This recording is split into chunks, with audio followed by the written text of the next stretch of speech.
Well, hello everyone. I'm Mikhail Golovnya, Senior Scientist at Salford Systems. And what I'm going to do in this video is to show a quick and easy use of CART technology. CART stands for Classification and Regression Trees. It was developed by Bryman, Friedman, Olshan, and Stone back in early 80s, depending how you count time. The original methodology was published in what we now call CART monograph, and it went through a series of developments ever since.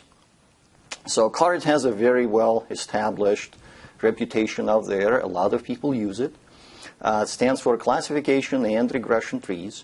And what we will do in this little presentation, is to give you some basics of what the tree is all about and how you can build a tree using SPM. So let me go to the software here and show how it works. I have SPM, Salford Predictive Modeler, version 7.0, 64-bit. And of course, in order to do the modeling, you need to open a data set. So what we will do here is first I go File, Open Data File. And I have put a number of different data sets in this training folder. Notice that the files of type are now set to CSV. If you have any other data format, as long as it's one of the recognizable, generally accepted statistical formats, you can use it. CSV, in this case, shows all of the available data sets. And what I'm going to model using CART, I'll try to build a simple spam filter. So there's this data set called spambase.csv. So I click the Open button. And what you see here is a so-called bag of words representation of data that is often used as a starting point in text mining, which is basically, in this case, what you have is 4,601 different emails. Each email is described by word frequency of some of the keywords that you can find here. There is also a variable called target, which means that each email was kind of manually analyzed and assigned to either spam group or no spam group. So I'm going to model this data set, but first let me have a quick peek inside. So for that, I can click on the View Data button, and it shows a simple spreadsheet form, the top records in the data set. So as you can see, what we have here is word frequencies. Now, of course, 0 means that the word was not encountered in the email. And the last column here is called target. And when the target is 1, just the way the data set was created, 1 means that it's a spam email. And if I go all the way down, you will also encounter zeros, and 0 means that it's a no spam email. Again, what we're facing here is what is generally known as the case of binary classification problem, when we want to separate one target class, in this case spam, from the opposite class, which is in this case no spam. So what I will do next, I'll click on this button here to activate Model Setup window. In the Model Setup, the very first thing you need to do is choose the modeling engine type. In this case, it's CART, which is the focus of this video. Analysis type in this case is a classification. Why? Again, because we have a binary target variable, and that is in general the subject of classification. Here you have the list of all available predictors, and depending on the situation, like in this case, it's easier to sort these variables in file order. And because we already saw target as the last variable in the data set, so I can find it here. And because it is a target variable, I'm going to put a check mark in this position. Whereas all of the remaining variables I can highlight, and I will be using them as predictors. So at this point, we have identified that we have a target variable target and a collection of 57 available predictors. The next thing we do is just to simplify and to make a better display of certain output reports, I'll switch to Categorical tab, and I will assign specific text names to the target variable. Because right now, target variable has numeric values 0 and 1, but we really want to communicate that 1 is no spam and 0 spam. That 1 is spam and 0 no spam. So I do the set class names here. So I highlight the target. I press set class names. I highlight target here. And then I can type in some of these values. For example, I know that 0 in the original encoding means no spam, whereas 1 means spam. And then I say done. And if I go back to this display again, I can see that target has now been assigned labels, 0 for no spam and 1 for spam. And you can do this thing for every categorical variable that you have in your data set. And of course, if you have variables that are originally encoded as some kind of character values, you don't have to do that. Or you can work with the original numeric values. The next thing that we normally do in data mining is we need to determine the so-called testing method. Now, in this case, I have a data set with about 4,000 emails. So what I will do here, just to keep things nice and easy, I will choose fraction of cases selected at random for testing as my testing method. And to make the comparisons real easy, I'll set it to 0.5. And what it will do at each, during modeling, the data set will be randomly partitioned into 50% of records as a training sample and another 50% of records as the test sample. Now, the model, all the trees will be built on the trained data. The test data will be used to validate the performance. So having set on the test method, there is a few other things that you may want to consider. And in this case, I will go into the Limits tab. And what we will find convenient in the follow-up demonstration is that it's sometimes beneficial to restrict how small individual nodes or leaves of the tree are allowed to be. By default, CART allows very small nodes. This terminal node stands for the tree leaf or the final segment or anything, and the CART allows as few as only one record. Now, in many cases, that's way too small. So what I'm going to do instead, I will replace this with the following structure. So I will allow at least 60 records for parent nodes and at least 20 records for terminal nodes. And of course, the actual numbers can be varied by the user depending on your situation or what configuration makes you more comfortable. All of the remaining tabs allow you very fine controls over the details of the CART machinery, and we will describe these in follow-up videos and the videos that are focusing on the specifics of CART technology. So things like costs, priors, penalties, all of that will be just left at the default levels, which is good enough. Okay, so again, to reiterate, I set my target, my predictors. I assigned target to specific character values. I chose my testing strategy as random 50%. I set some limits on node sizes. And now I'm ready to proceed with the tree building. So I click the Start button. As you can see, the software built the tree very quickly. And the resulting display, called CART Navigator, in this case, and what it does is it has two components. It shows the tree structure in the upper half, and it shows tree sequence displayed in terms of relative cost at the bottom. Now, to help you understand, in case you're not very up to date on how CART proceeds in building the model, it is beneficial to look at what happens in the very beginning. So in the very beginning, you have this data set that is 60.5% no spam records, and 39.5% spam emails. Our goal as classification in this case to find out some kind of segmentation that separates spam emails from no spam. And again, you can see this is a learned sample. I can always switch into test sample and confirm what happens as far as percentages and fractions go on different partitions. Again, only learned sample is used to build the tree. The test sample is only used to evaluate the tree.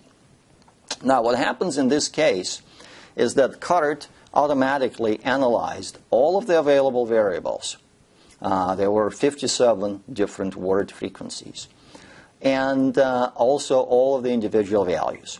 And what happens is, upon that sophisticated analysis, in the end, CART realized or determined that if you take the character frequency of exclamation mark, if that frequency is less than 0.01, which is towards the zero side, then all those records go on the left. They land in terminal node 1, and notice the percentage of spam is much smaller, 13.3%. All of the remaining records where the frequency of exclamation mark is above 0.01 went to the right-hand side, and here you have increased percentage of spam, 66.1. So at every node, CART is looking at all available variables, all available values of those variables, and it's trying to find the variable value combination that does the greatest separation of the records of interest belonging to different classes. Now the process continues, and the CART keeps on splitting recursively until we reach the point when we get this largest tree, or the tree that cannot be developed any further because of the limits that we set before the run. So for example, some of these nodes, they have only 48 records, 21 records, so they cannot be split any further based on the conditions that I imposed in the very beginning. As far as the user is concerned, you can skip all of the details of CART theory and simply view the CART process as a target-driven segmentation. So when you click on all these different configurations at the bottom, you have a very simple segmentation on the left, and you have very elaborate segmentation on the right. And you have all of these intermediate topologies filled in for you. They're kind of nested within each other. Now, what is interesting here is that every specific segmentation can be evaluated in terms of performance. And one way to look at it is if you pick a specific configuration here, then press the summary button. We show a whole bunch of different statistics here, but for now I'm interested in prediction success table. And when you look at the test performance, though the performance of this segmentation model, the classification model, on the test sample, what you will discover is that, well, first of all, these are the percent correct within no spam and spam group. And there is also average percent correct, that in this case, 79.13%. So that's this very simple model on the left, performance-wise. And that's what's plotted here, even though the relative cost is converted into relative terms that we will describe later on. On the right-hand side, you have another model. This is a lot more elaborate segmentation model. But then again, by pressing on the summary button and going to the prediction success, you can quickly find that now test performance is 89.49% average between two classes. And again, that's much better than that simple segmentation, but it also comes at the cost of a very elaborate model. Likewise, if you click on this model that is highlighted with the green beam and check its performance, the prediction success on the test partition is now the largest. It's 90.71. So to reiterate, on the left, we had about 79% accuracy. Here we had 89, and here we're having 90, 91. Now this is what is called optimal model or optimal tree size. CART determined it for you and highlighted it with the green beam. And this is the model that we will focus from now on. Of course, you always have the freedom to override it and pick any other model, either simpler model or more elaborate model. But it is useful to look at this curve in order to determine the overall general performance characteristics of your model. Okay, so what do I do with this tree? I can look at it in terms of more specific details. For example, if I click on the splitters button here, the entire tree is presented in terms of these split points without giving further details. So as you can see, character frequency of exclamation mark is in the top. Then there is a word frequency of words remove, the dollar sign, words free, etc., etc. And depending on how these rules are applied, we'll end up in either a spam-dominated node or no spam-dominated node. This color coding, red and blue, is selected on the main navigator in the upper part. As you can see, I, at this point, use color code using target equals spam. So what it means, every node that is highlighted in red now has an increased percentage of spam compared to the baseline in the root node. Every node that's in blue has a reduced percentage of spam. And it's always how it usually works. You pick the target class here, target class of interest, and then you focus on the nodes that have the higher percentage or lower percentage of that class. Also notice that some of these nodes are large, like 1,000+ records here. Some of these nodes are small, only 22 records. So even though the tree kind of looks like a nice and balanced segmentation, the reality is some of these segments are very large, others are very small. Now, one way to see information about segment size quickly is if you press on this button here. So I click on this button once, and at this time it shows in green some of the trees that are statistically within one standard deviation of the optimal tree. If you click on this button again, you'll see a bar chart that shows relative node sizes. So I have 12 nodes in this tree, and at node number 1 is the largest. It's 40+% of the entire data set.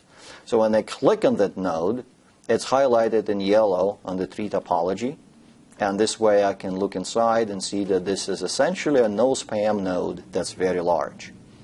On the other hand, if I click on this node, that's another large node, but this time it's highlighted in the red color, and this is a predominantly spam node. And likewise, you can go on all these individual other nodes and see what they represent. Again, once you focus on the node of interest, let's say this large spam node, you can always click on that node, and it will open up additional information pertaining to that node. For example, you can check the difference between learn and test samples, and more importantly, you can see the summary of rules leading into that node.